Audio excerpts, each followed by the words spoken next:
नाज़रीन, Israeli pilots के साथ साथ जो नेवल कमांडर्स हैं और नेवल उनके सोल्जर्स हैं वो भी सामने आ गए हैं और उन्होंने भी जंगबंदी का मुतालबा कर दिया है। ये इजरायली मिलिट्री की जानिब से अदम एतमाद की सबसे बड़ी इस वक्त हम ये मुजाहरा देख रहे हैं और जंगबंदी का मुतालबा जो है वो इजरायली पायलट्स और अब नेवी की जानिब से भी, आर्मी की जानिब से तो पहले भी बहुत सारे एहतजाज और वो चीजें आ रही थी। जो रिजर्विस्ट हैं वो ज्वाइनिंग से इवन इनकार कर रहे थे, लड़ने से इनकार कर रहे थे, इसलिए जो रेगुलर फौज है वो इस्तेमाल की जा रही है और अब पायलट्स और नेवी भी जो है वो सामने आ गई है। तो ये बहुत बड़ी तब्दीली वहां पर आई है और प्रेशर नेतन्याहू के ऊपर और ज्यादा बढ़ गया है। पब्लिक ऑलरेडी है, मीडिया का प्रेशर ऑलरेडी है, फॉर्मर मिलिट्री जो चीफ्स हैं और थिंक टैंक्स हैं उनका प्रेशर है कि नेतन्याहू की जंग जो है वो इजराइल के लिए नुकसानदेह साबित हो रही है। अब ये एक्टिव पायलट्स और उसके बाद एक्टिव नेवी कमांडर्स और सोल्जर्स, उनका एक नया प्रेशर जो है इस वक्त सामने आया है और फ्रांस इस वक्त बहुत ज्यादा मुतहरिक हो चुका है। फ्रांस की गजा के मामले पर कॉल जो है वो कतर के साथ हुई है, उसके बाद फ्रांस ने जो है वो अमेरिका को कॉल की है गजा जंगबंदी के हवाले से और फ्रांस ने अमेरिका को यह कहा है कि वो ईरान के साथ जंग से परहेज करे, ईरान के साथ डिप्लोमेसी का रास्ता जो है इख्तियार किया जाए और डिप्लोमेसी में हम भी आपकी सपोर्ट करने के लिए तैयार हैं, लेकिन ईरान के साथ जंग के रास्ते के ऊपर ना जाया जाए। ये फ्रांस की जानिब से बात सामने आ रही है। एक बड़ा पॉलिसी शिफ्ट जो है वो इस वक्त हमें यूरोप में नजर आ रहा है। देखिए, एक इजराइल एग्जिस्ट करता था, उसके साथ यूरोप था, अमेरिका था, यानी वेस्ट अपनी पूरी ताकत के साथ इजराइल के साथ खड़ा हुआ था। अभी वो इजराइल के साथ खड़ा हुआ है, लेकिन इसी वेस्ट ने एक वादा जब फलस्तीन का भी कर रखा था, लेकिन उनकी अपनी एक एरोगेंस थी, उनकी बड़ी इकोनॉमीज थी, उनकी बड़ी फौज थी, जब चाहते थे हमला कर देते थे। लेकिन अब वो ना इकोनॉमीज हैं ना वो आपसी इत्तेहाद है, तो इसलिए अब वो चीजें बदलना पड़ रही हैं। देखिए, एक दुनिया थी जिसमें उनकी हुक्मरानी थी, अब ये हुक्मरानी ना अजल से चली आ रही है ना अब तक होनी थी। तो एक टाइम होता है, मुख्तलिफ कौमों को इक़्तिदार मिलता है, उरूज मिलता है, उनको भी हासिल हुआ, तो उसी के तहत इजराइल जो मर्जी कर रहा था कोई पूछने वाला नहीं था, ठीक है। लेकिन अब वो टाइम जो है वो खत्म हो रहा है और अब उनको बहुत बड़ा पॉलिसी शिफ्ट जो है वहां पर आ रहा है, क्योंकि देखिए अमेरिका और यूरोप आपसी इख्तलाफात जो है वो पैदा हो चुके हैं और यूरोप जो है वो उल्टा चाइना के साथ इत्तेहाद बना रहा है। अब जरा देखिए, एक तो जनूबी कोरिया का दौरा हुआ है शाम का, जनूबी कोरिया, एक तो नॉर्थ कोरिया ना, नॉर्थ कोरिया, रशिया और चाइना और ईरान, इनका इत्तेहाद है और नॉर्थ कोरिया मुकम्मल सपोर्ट कर रहा है। हम साउथ कोरिया की बात कर रहे हैं जो अमेरिका का इत्तेहादी है, वो पहुंचे हैं शाम और इसके साथ साथ रूस की जानिब से बड़े हार्श इक़दाम सामने आ रहे हैं इजराइल की जो कार्रवाइयां हैं शाम के अंदर। और बड़ी खबर यह है कि ट्रंप की जानिब से चाइना पर मजीद टैरिफ आयद कर दिए गए, 20% जब मजीद टैरिफ आयद किए गए, जिससे टोटल टैरिफ चाइना के ऊपर 145% ये हो चुके हैं और इसका सबसे बड़ा नुकसान खुद अमेरिका को हो रहा है। इस टैरिफ वॉर का सबसे पहला बड़ा नुकसान खुद अमेरिका को हो रहा है। और देखिए कि यूरोप और चीन के राब्ते बहुत बढ़ चुके हैं। यूरोप और चीन इस वक्त इलेक्ट्रिक व्हीकल्स और बहुत सारी दीगर चीजों के ऊपर इस वक्त निगोशिएट कर रहे हैं, टैरिफ को कम करने के ऊपर बातचीत की जा रही है। यूरोप जापान के साथ भी राब्ते कर रहा है, बाकी रीजन्स के साथ भी राब्ते कर रहा है। बुनियादी बात यह है कि ट्रंप समझ नहीं सके, चाइना को भी अंडरस्टैंड नहीं कर सके, उनकी पॉलिसी, उनके तरीकाकार, उनके मजाज को, और इधर मिडिल ईस्ट को भी बड़ी हकीकत से दूर। वो ज़ेलेंस्की ने एक बार सही कहा था कि ट्रंप जो है वो बबल के अंदर रहता है, वही उसके इर्द गिर्द लोग हैं जो हमेशा उसकी जो है जमीन आसमान के कलाबे मिलाते रहते हैं उसकी तारीफों के। आप मतलब उनकी सबसे संजीदा तरीन पोस्ट के ऊपर बैठा हुआ बंदा, उसको भी देख लें तो वो एक पूरा खुशामदी का मुजस्समा होगा। मतलब ट्रंप दुनिया का सबसे काबिल तरीन लीडर, दुनिया में सबसे अच्छी, वो जो व्हाइट हाउस की स्पोक्स पर्सन है उसने पिछले दिनों अल्फाज इस्तेमाल किए कि इस प्लेनेट के ऊपर सबसे बेहतरीन जो डील मेकर है वो प्रेसिडेंट ट्रंप है।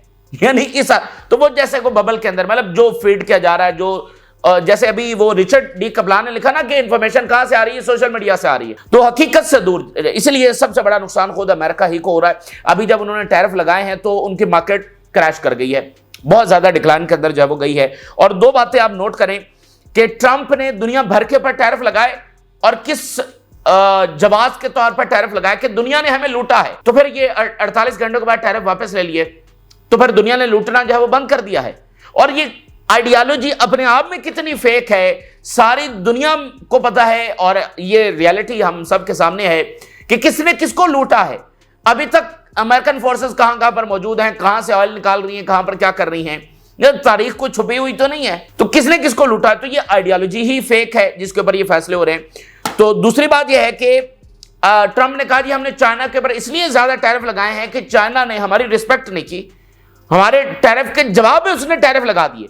आप जरा सोचे ना कि मतलब एक अमेरिका का सदर है, दुनिया का हुक्मरान है अमेरिका, उसका सदर है और वो किस तरह से फैसले कर रहा है, ये हमारी रिस्पेक्ट नहीं की। और भाई टैरिफ के जवाब में क्या चाइना जो है वो फूल भेजता, क्या करता हमारे टैरिफ के जवाब में क्या वो बात। हालांकि आप देखिए ट्रंप ने आकर फौरी 20% टैरिफ चाइना के ऊपर लगाए हैं, चाइना ने आगे से कोई टैरिफ नहीं लगाए। अब ये 34% लगाए जिससे वो टोटल जो है वो 54% बन गए। उसके जवाब में चाइना ने 34% लगाए और इस तरह तो फिर यूरोप भी टैरिफ लगाने जा रहा था, फिर रिस्पेक्ट तो है वो यूरोप ने भी नहीं की। तो वजह यह है कि ट्रंप बैकफुट के ऊपर गए हैं, उनको बिल्कुल यह वाज़ेह हुआ है कि पूरी दुनिया के साथ वो लड़ नहीं सकते। अब चीन से तो वो मतलब दुनिया से वापस ले लिया, अगर चीन से भी ले लेते तो अपनी ताकत दिखाने के लिए वो चीन के ऊपर धड़ाधड़ लगाए जा रहे हैं। लेकिन नुकसान फिर अमेरिका ही का होने वाला है। मैं उसका सबसे बड़ा सबूत आपके सामने रखता हूं। देखिए चाइना की जो एक्सपोर्ट है, उसकी टोटल जो एक्सपोर्ट है उसकी सिर्फ 15% एक्सपोर्ट जो है वो अमेरिका को होती है, बाकी 85% जो उसकी एक्सपोर्ट है वो दुनिया के बाकी मार्केट्स में है। उसकी एक्सपोर्ट में से टोटल सिर्फ 15% जो है वो अमेरिका के लिए प्रोडक्ट्स जाती है।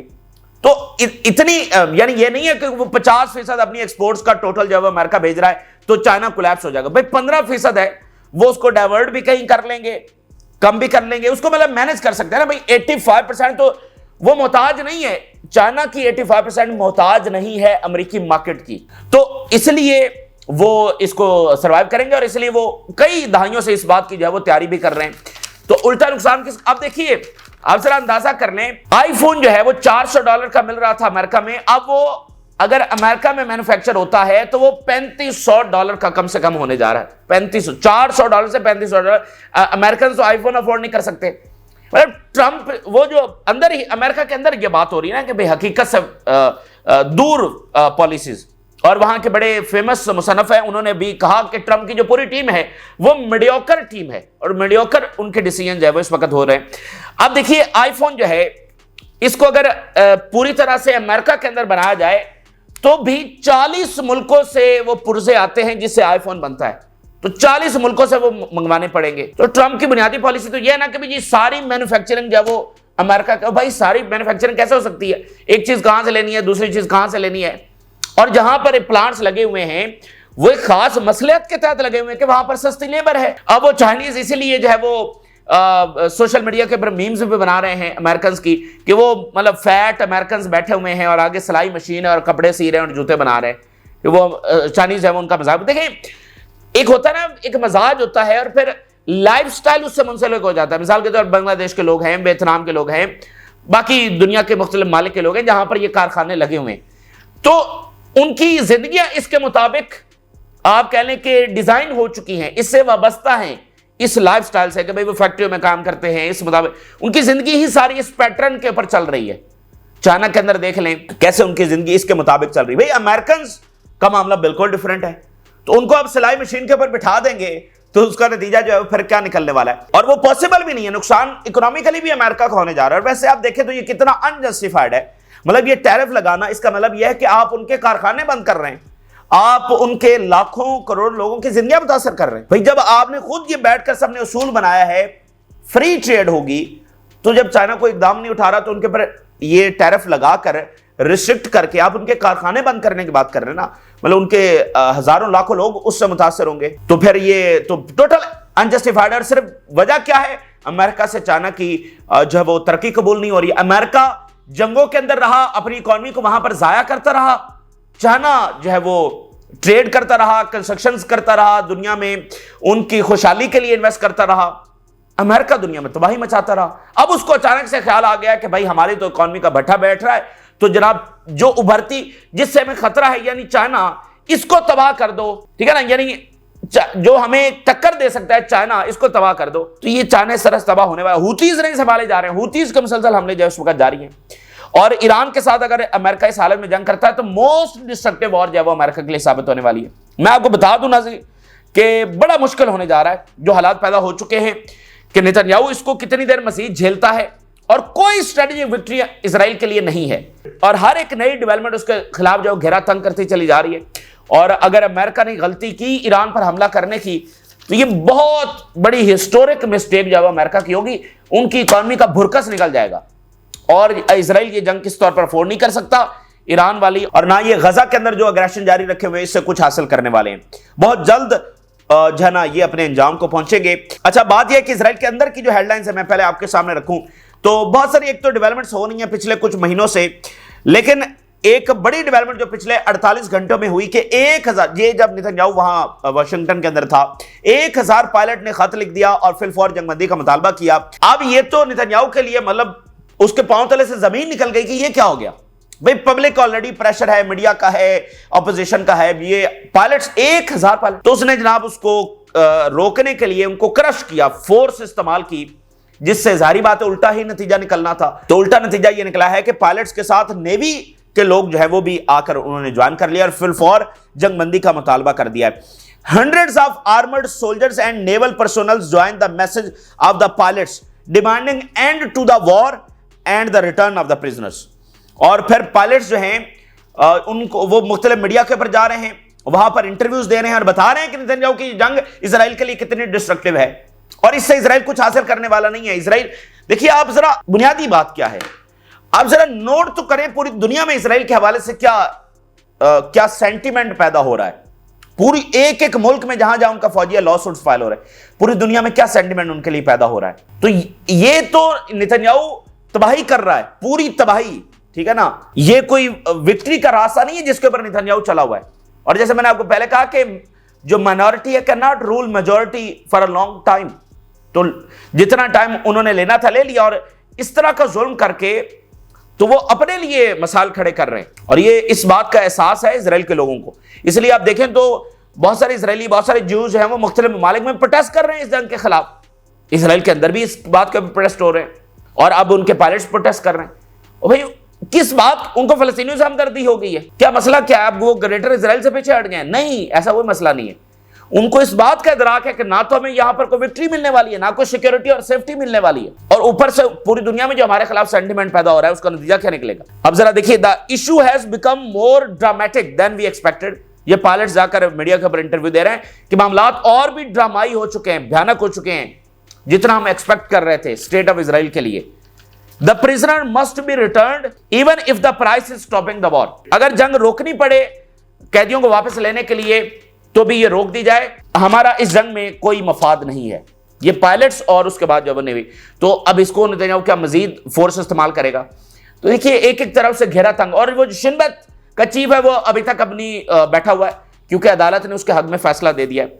अच्छा, सीरिया के अंदर क्या हुआ है कि साउथ कोरिया से एक हाई लेवल का जो डेलीगेशन है वो वहां पर पहुंचा है। अहमद अल शरा के साथ उनकी मुलाकात हुई है। South Korean foreign minister visited Damascus and met with al Sharaa and al Shaibani, जो उनके फॉरेन मिनिस्टर हैं। तो साउथ कोरिया पहुंच रहा है सीरिया में, जहां पर इजराइल के बहुत सारे मंसूबे। और रशिया की स्टेटमेंट देखिए, Israel's actions violate the sovereignty and territorial integrity of Syria regardless of who rules Damascus. इससे फर्क नहीं पड़ता कि दमिश्क में कौन बैठा हुआ है। असल बात यह कि जो इजराइल कर रहा है ये काबिल कबूल नहीं है हमारे लिए। We are concerned about Israeli statements regarding military plans to remain in Syria indefinitely. जो इजराइल कह रहा है कि हम तो यहां पर रहेंगे, ये तो हमें किस तौर पर काबिल कबूल नहीं है।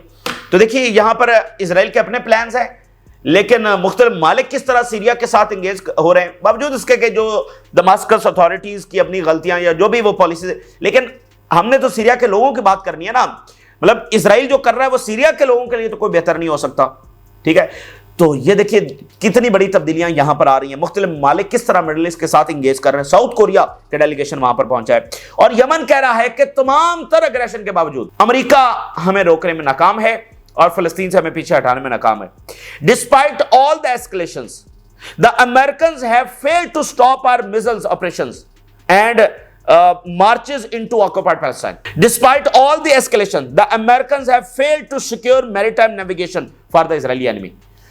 तमाम तर ताकत के बावजूद हमारे मिसाइल जो इजराइल की तरफ जा रहे हैं उसको रोकने में अमेरिका नाकाम हुआ है।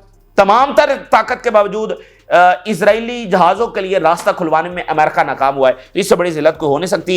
एमनेस्टी इंटरनेशनल का बयान सामने आया है Washington sudden and irresponsible end to foreign aid puts millions of people in Yemen.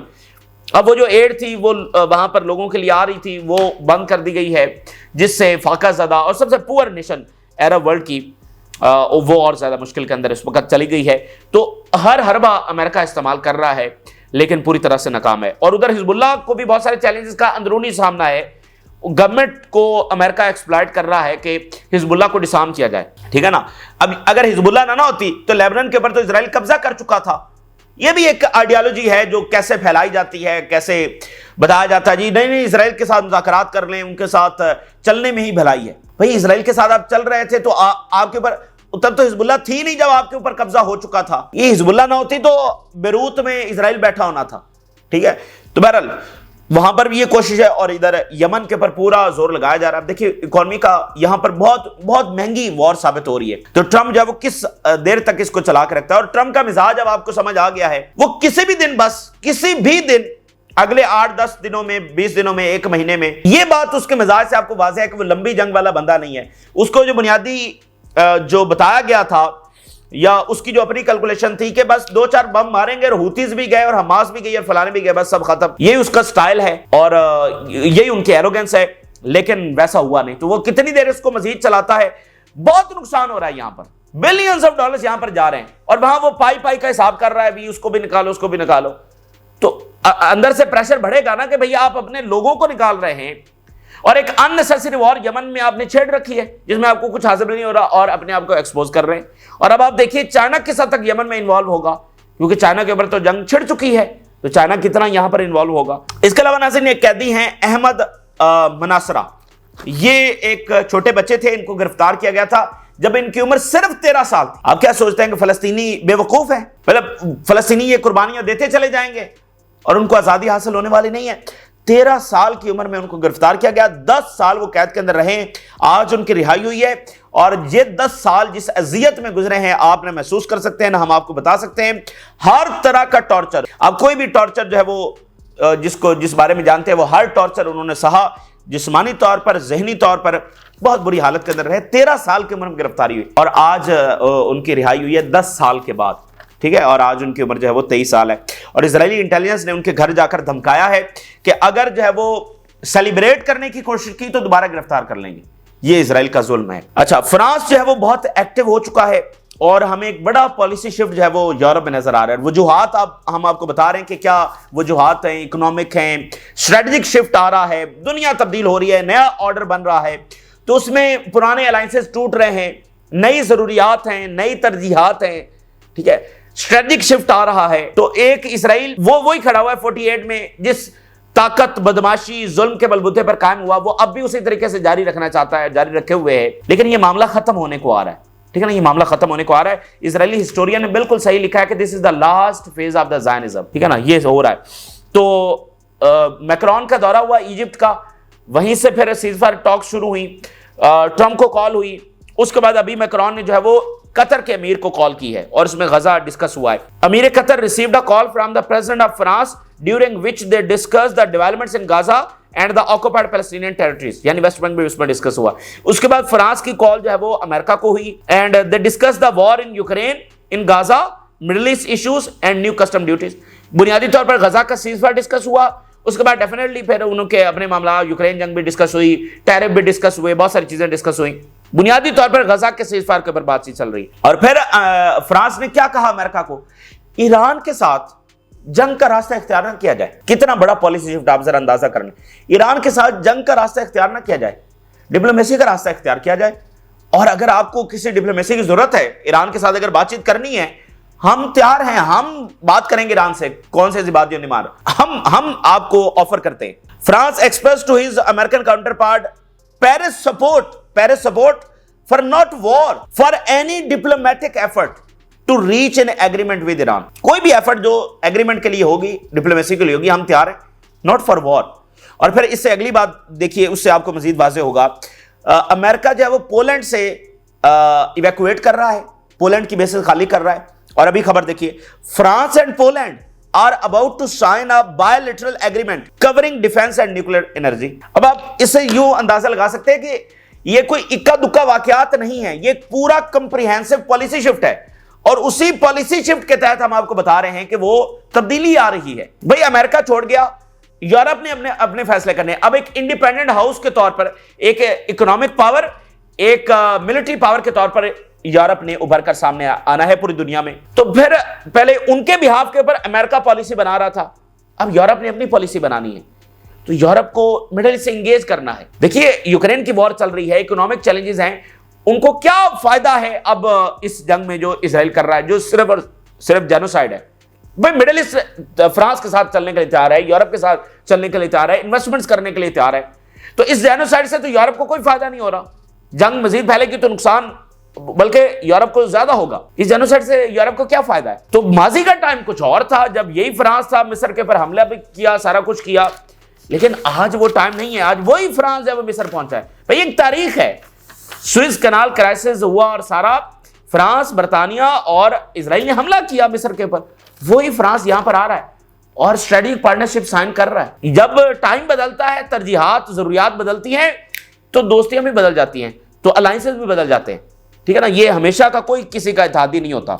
और दूसरी बात यह है कि ट्रंप ने 145% टैरिफ रेज कर दिए। इससे पहले 125% थे। चाइना ने अभी कोई मजीद रिस्पॉन्ड नहीं किया था और ट्रंप ने अब मजीद जो है वो उनके ऊपर लगा दिए हैं। इसके ऊपर द गार्डियन ने बड़ी अच्छी हेडलाइन लगाई है और वही इसका लुबे लुबाब है। US tariff on China now 145% as Trump policy branded worst self-inflicted wound by any successful economy। The Guardian लिख रहा है कि अगर आपने दुनिया में कोई ऐसी मिसाल देखनी है कि कोई बहुत अच्छी इकॉनमी हो और उसने अपने पांव पर खुद कुल्हाड़ी मारी हो, अपने लिए खुद तबाही का सामान पैदा किया हो, तो जरा अमेरिकन इकॉनमी को देख लीजिए। यानी ट्रंप के ये इकदाम सबसे पहले किसको नुकसान पहुंचा रहे हैं? खुद अमेरिका को, अपने पांव पर कुल्हाड़ी मारी जा रही।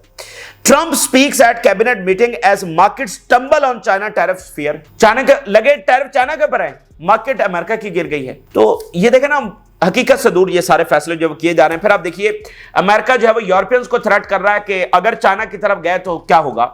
जरा देखिए, US treasury secretary has warned Spain that will be slitting their own throat if they side with China in the trade war. Spain के जो प्राइम मिनिस्टर हैं वो इस वक्त दौरा कर रहे हैं वियतनाम और उसके बाद चाइना का, और स्पेन की जो सपोर्ट फलस्तीन के ऊपर है वो भी आपके सामने है।